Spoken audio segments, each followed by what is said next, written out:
Assalamualaikum warahmatullahi wabarakatuh. Apa kabar semuanya? Selamat Hari Raya. Minal aidin wal faizin. Mohon maaf lahir dan batin. Kali ini kita akan masuk di pertemuan ke-6 dengan judul memahami pengguna atau klien. Sebenarnya di materi-materi sebelumnya sudah kita singgung di bagian reset user experience. Memahami pengguna merupakan bagian yang penting di dalam mendesain user interface. Memahami pengguna berarti juga memahami bagaimana orang berinteraksi dengan komputer, menggunakan komputer sebagai alat yang mana cara kerja komputer memiliki prosedur-prosedur tertentu atau mekanisme tertentu yang terlihat kaku. Baik, di dalam riset UX atau memahami kebutuhan pengguna, ada beberapa hal yang perlu diperhatikan. Dalam memahami pengguna, yang pertama pengetahuan dan pengalaman pengguna. Jadi ketika kita riset UX, yang pertama cari tahu pengguna apakah literasi komputernya baik, sedang atau tidak baik. Artinya pengguna terbiasa atau tidak menggunakan komputer. Kemudian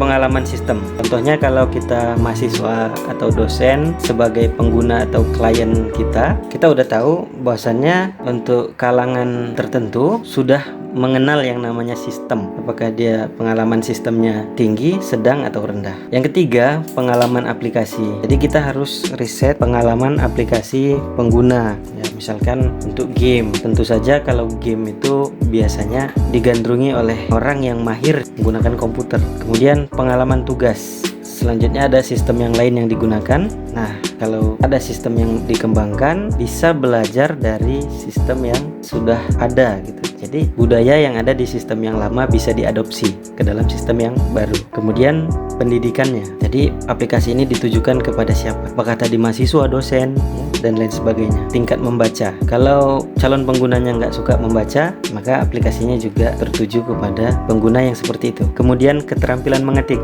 Ini juga masuk ke dalam riset pengetahuan. Kemudian bahasa asli atau budaya. Sesuai dengan tujuan mata kuliah ini, mendesain interface yang baik dan memberikan kesan, pengalaman yang baik kepada pengguna. Jadi budaya di sini akan memberikan sentuhan pengalaman yang baik jika diadopsi ke dalam sistem. Misalkan aplikasinya berbasis religius ya, selalu diawali dengan Assalamualaikum. Satu hal kecil yang akan memberikan kesan kepada penggunanya, ataupun bahasanya, bahasa Jawa, bahasa Indonesia, dan lain sebagainya. Kemudian di dalam memahami pengguna, atau saya kasih garis bawah tadi, riset UX. Nah, ini nggak jauh berbeda. Setelah pengetahuan adalah kebutuhan, tugas, dan pekerjaan pengguna.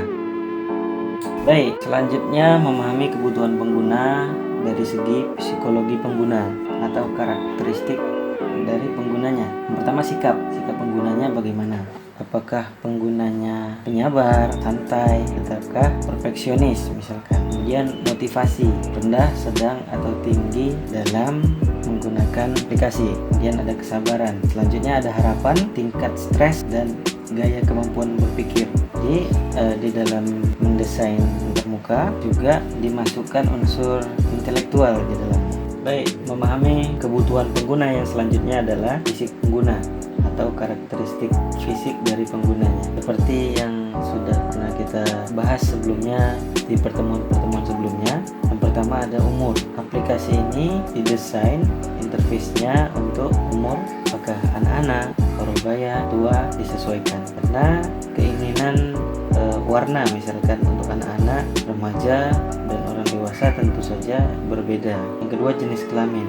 Ternyata di dalam aplikasi terdapat perbedaan keinginan antara pria dan wanita. Misalkan pria suka yang to the point, suka yang alur skenario antarmukanya to the point. Wanita suka dengan aplikasi yang antarmukanya punya cerita, warnanya juga disesuaikan untuk wanita ya, atau ada kejutan-kejutan yang membuat wanita itu tidak bosan menggunakan aplikasi, sedikit ada cerita di dalamnya.